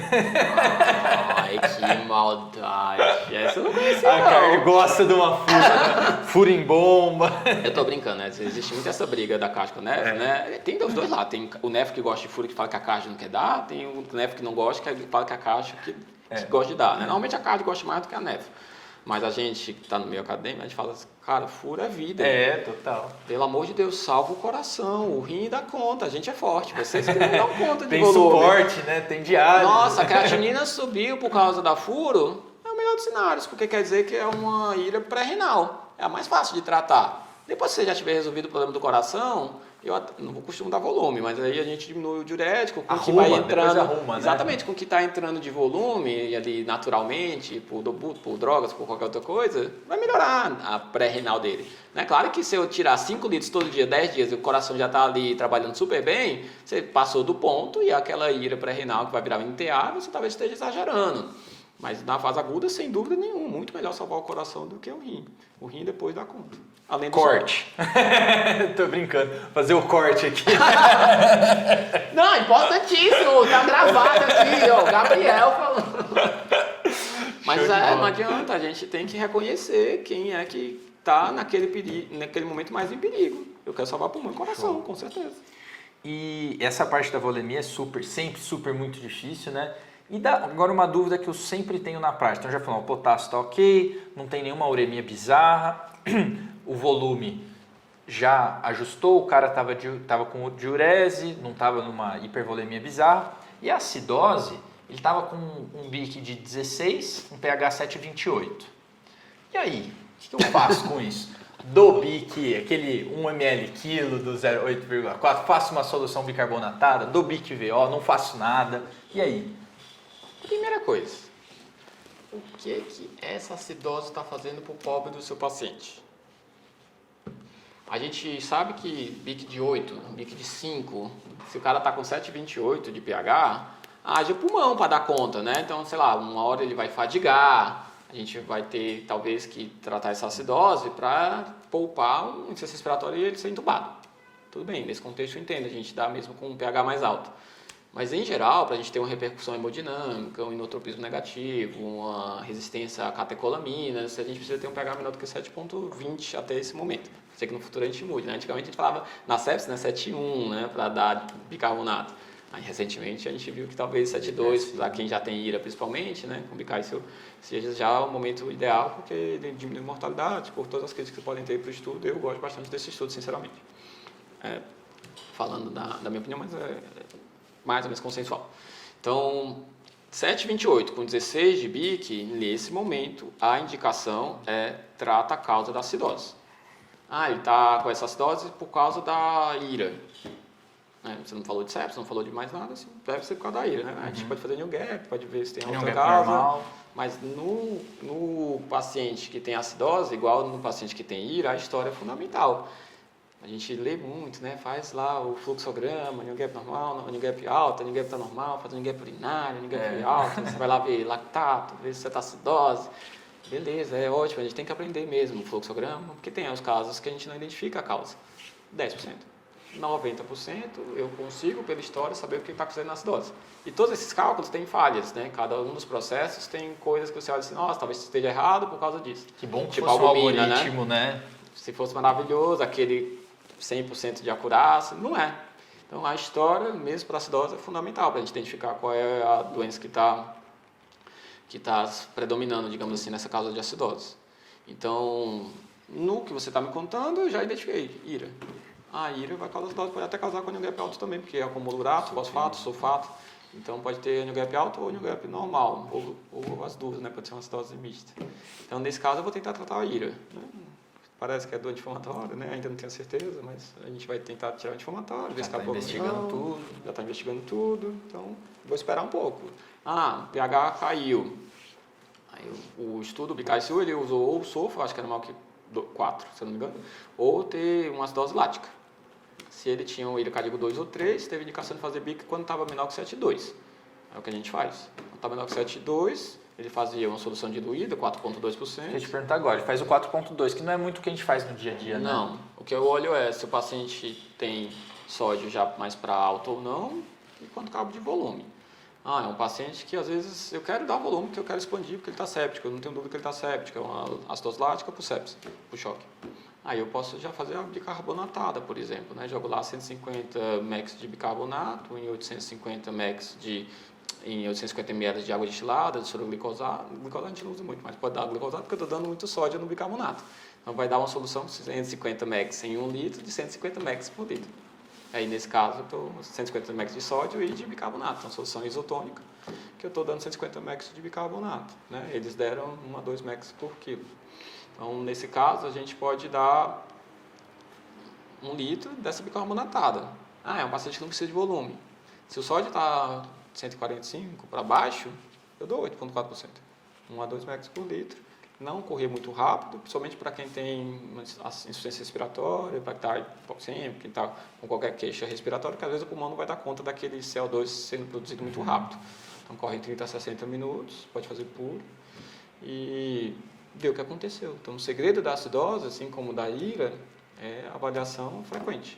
Então fiz o BIC, a gaso melhorou, o BIC aumentou, o pH caiu, subiu, o sódio subiu, caiu, o cálcio subiu, caiu.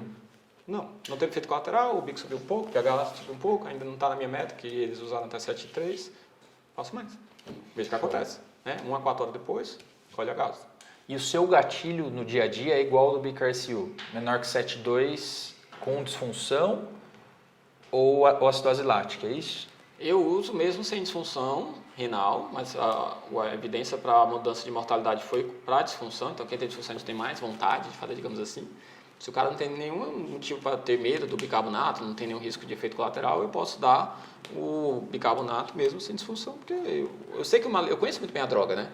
Então o medo de malefício do bicarbonato é muito baixo nesse contexto. Então mesmo sem IRA, eu faço.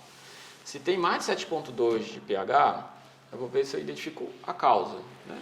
Em teoria, se for lática, tipo A, né, por isquemia, hipóxia, não tem por que fazer, sinceramente. Então, nesse caso, eu não dou. Show. É um paciente que tem a causa IRA.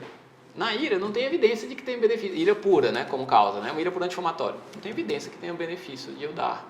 Mas eu sei que o paciente com IRA tem mais dificuldade de lidar com o metabolismo de proteína, com o excesso de ácido do corpo. Posso dar um pouco de bicarbonato, seria um mecanismo que melhoraria, porque tem uma dificuldade de acidificação da urina, né? de excreção de ácidos pela urina, como o DRC. Então, o paciente que tem o DRC de base, que já era um paciente que tinha menos de 45, 30 de taxa de filtração, eu sei que ele tem um defeito na regulação de ácido naturalmente, ou mais chance de ter. Então, é um paciente que a gente dá mais precocemente, quando está internado também, mesmo que seja uma DRC agudizada. Eu vejo muito o pessoal deixar aquele BIC 588, 1 de 8 em 8. Isso mudou recentemente mesmo no ambulatório, né? Então saiu um guideline novo para doença renal crônica do CADIGO, que é o nosso guideline, nossa fábrica de guidelines da nefro, digamos assim, né? Ele ainda está em revisão dos pares, então pode ser que mude. Mas antigamente a gente tinha de meta do cara do ambulatório de manter um BIC entre 22 e 26, perto de 24. O pH está 7,35, não importa. Dou bicarbonato para manter entre 22 e 26. Está 18, 19, 20, você dá o bicarbonato, VO, não precisa dar muito, né, lógico. Mas para manter entre 22 e 26 o bicarbonato, não o pH. Porque tinha estudos mostrando que isso pode ser bom tanto para não perder muito rápido a função renal, né, não ter uma progressão da DRC rápida, como para diminuir sarcopenia, osteopenia, né, já que o osso e o músculo são tampões. Recentemente saiu o guideline falando que até 16 de BIC não tem muito benefício. Por quê? Porque você tem um estudo de 2 anos atrás, 3 anos atrás, que mostrou que os pacientes que usavam BIC tinham mais efeito colateral de hipervolemia, de hipertensão, de edema. Legal. Não é uma medicação isenta, mesmo o VO.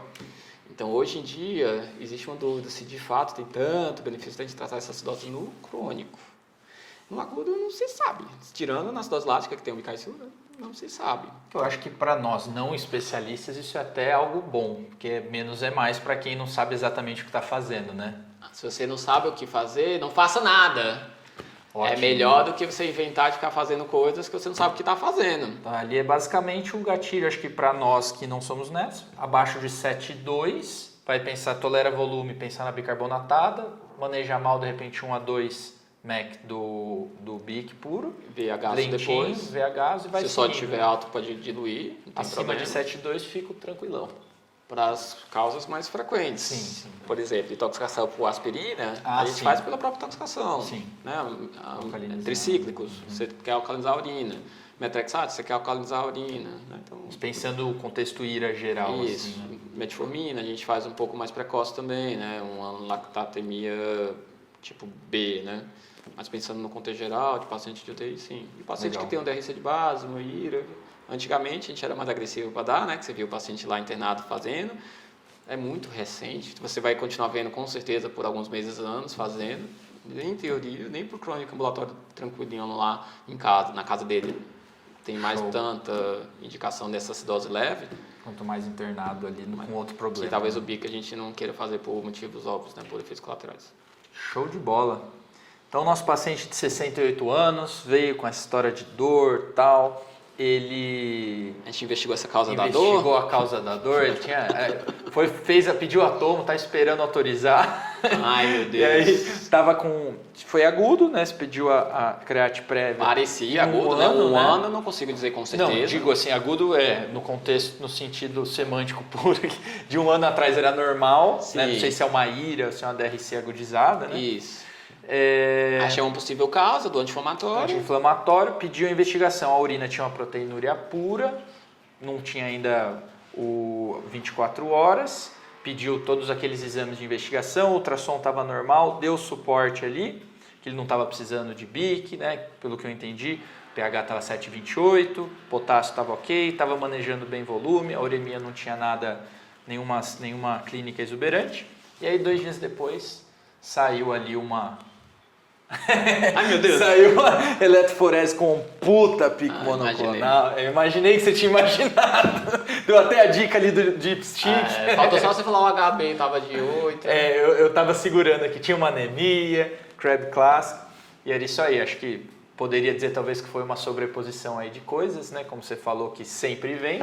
É o mais frequente, por isso que eu falo, assim, não é porque eu achei uma causa que eu vou deixar de procurar as outras. Às vezes eu não procuro imediatamente. Eu falo assim, me convenci pelo que eu já achei, isso explica a intensidade da ira. Mas, se fosse só isso, já era para ele estar melhorando. Porque, tipo, o anti-inflamatório, sei lá, a última vez foi 3 semanas atrás. Por que ele ainda está com 5,5 de creatinina? Será que ele fez uma anemia? Será que aquela dor tem a ver? Então a gente olha sempre isso, assim, tá bom, achei possíveis causas. Será que tem mais alguma coisa? Sempre atrás, né? Sempre. Às vezes eu não vou fazer biópsia, falo assim, nossa, mas tem tanta causa já que eu achei, né? Vou submeter o paciente a um procedimento invasivo, que principalmente em quem tem disfunção renal tem mais risco. Então talvez eu segure um pouco mais uma investigação invasiva. Mas a não invasiva, que custa dinheiro, claro, né? Não vou fazer para todo mundo. Uma urina 1, né? Uma urina 1 não se nega a ninguém, faz um corte também, né? Mais um! Uma creatinina e uma urina, né? Não sei qual câmera, olha, uma creatinina e uma urina não se nega a ninguém, tá? Fechou. Então, fizemos aí um passeio pelo glomérulo, pelos túbulos renais. Crônica, acidose. Bom demais. Nossa senhora, meu Deus do Então, céu. como eu sempre faço, temos um vencedor. Muito obrigado. Aí, pessoal, essa foi Gabriel, fácil, né? Obrigado. Você me ajudou. Foi, porra, eu vou te falar, eu sempre faço aqui, eu venho vou meio no improviso assim, mas essa era mais difícil pra mim, porque nefro é um tema mais espinhoso. E várias coisas que eu sempre tive dúvida ficaram bem claras pra mim aí. Que bom que eu fui útil pra você, pelo menos. Pô, né? demais, te agradeço, obrigado mesmo. Espero poder contar aí com mais fritadas, eu já fui tendo várias ideias aqui durante, e de novo, brigadão aí. É isso, Lucas. Eu que Mensagens agradeço. finais aí. Então, de novo, agradecendo o convite, sempre um prazer estar participando, né, de projetos que a gente admira, de projetos que a gente acompanha de perto, né, estava falando para eles até de algumas coisas dos bastidores que a gente fica vendo dos vídeos, fala assim, nossa, que legal que eles estão fazendo isso e tal, né, a gente sempre pega ideias também de outros, se inspira, né, de outras pessoas. É um pessoal que eu admiro bastante, não conhecia pessoalmente, né, mas você vai acompanhando de longe, conheço outros, né, do grupo. Mas estamos aí à disposição, né? O que vocês precisarem, a gente tem muito a crescer, todo mundo trabalhando junto, né? Que é uma área, essa área de educação, né? Você sabe muito bem, é uma área que tem, infelizmente, né? Muitas falhas, né? Da formação médica, tem muitos pontos a serem melhorados e a gente está nessa, tentando ajudar, né? Cobrir alguns buracos, né? E tem quilômetros de estrada a serem cobertos, né? Mas degrauzinho, né? A gente tá lá tentando ajudar, né? Contribuir, né? Show de bola. Sempre um prazer participar. Brigadão e até a próxima fritada. Ah, e vai ter aula do Gabriel também, um toque do especialista. Se liga lá que eu tô já ansioso para assistir. Falou! Tchau, pessoal. Até mais.